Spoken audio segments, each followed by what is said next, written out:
Okay, now, should an expert be more expensive or should a non-expert be more expensive? Expert, right? Okay, look. Is the expert more efficient or less efficient? Can the expert see it from beginning to end? Non-expert can't see. So what you're telling me is that the guy who can see, the guy who's efficient, the guy who knows how to do his work is more expensive. Is that what you're telling me? Oh, okay. What was that again? He's less expensive. Okay, very good. How long did it take you to figure that one out? I didn't say that he was more. He's less expensive, right? Okay, now, here's my next question. Why does an expert vendor charge more then?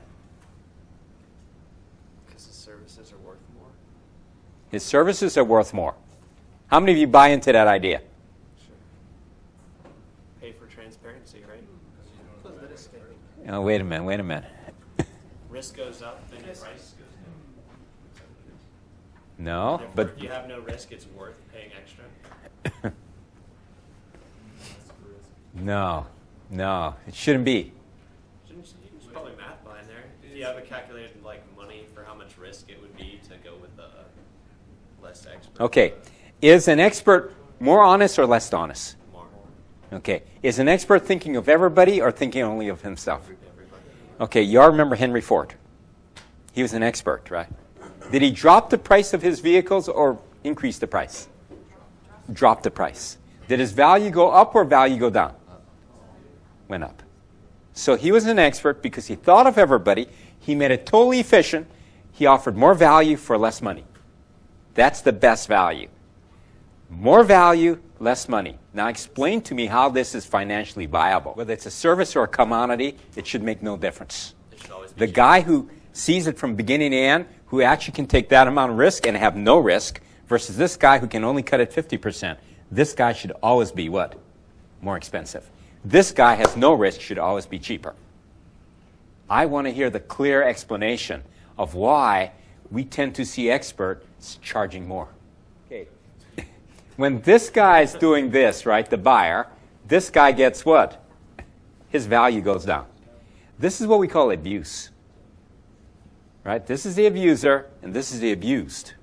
Over time, the abused get more abused or less abused? Okay, so we take this guy away, right, and we start talking to this person. When somebody's really abused, what happens to their perception of reality? Yeah, it starts getting bad.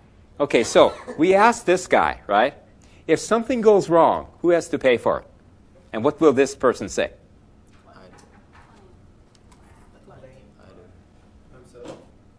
No, the vendors will say, we gotta pay for it. Okay, I'm giving you a hint here. How many of you have heard of something in the contract called a contingency? Okay, look at it this way. If somebody has a contingency, is their plan going to be more accurate or less accurate? Less accurate. If somebody has a contingency, do they spend more time planning or less time planning? So, the contingency causes transparency or non-transparency? That's what it is.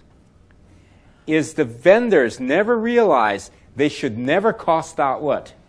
Risk. They should present a plan from beginning to end. They should present the items that they don't control. They should identify exactly what they're going to do if the risk occurs. And they should identify anywhere where they don't have information. And what should they do with that? They should identify what the risk and exactly what their assumption is and what they're going to do if that happens. But they should never have a contingency. Because when there's a contingency, this guy thinks he can do what? Control. And once this guy thinks he can control, does this guy pay more attention or less attention to their expertise and their plan? It's a problem. It's the wrong way. Instead, what they should do is look at everything from beginning to end and tell the owner, I don't want any contingency. But I'm telling you the items I don't control. And you, the owner, are financially responsible for all those things we can't control because you control it. And we'll tell you exactly what we need from you. And if it doesn't happen, we'll tell you exactly what's going to result. Okay, because experts can look at it from beginning to end.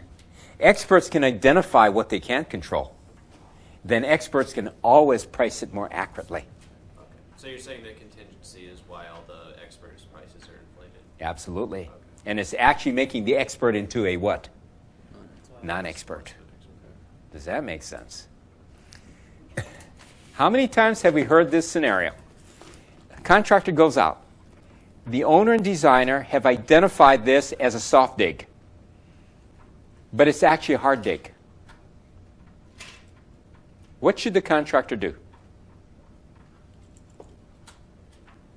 He should say, I bid this, I priced this as a soft dig.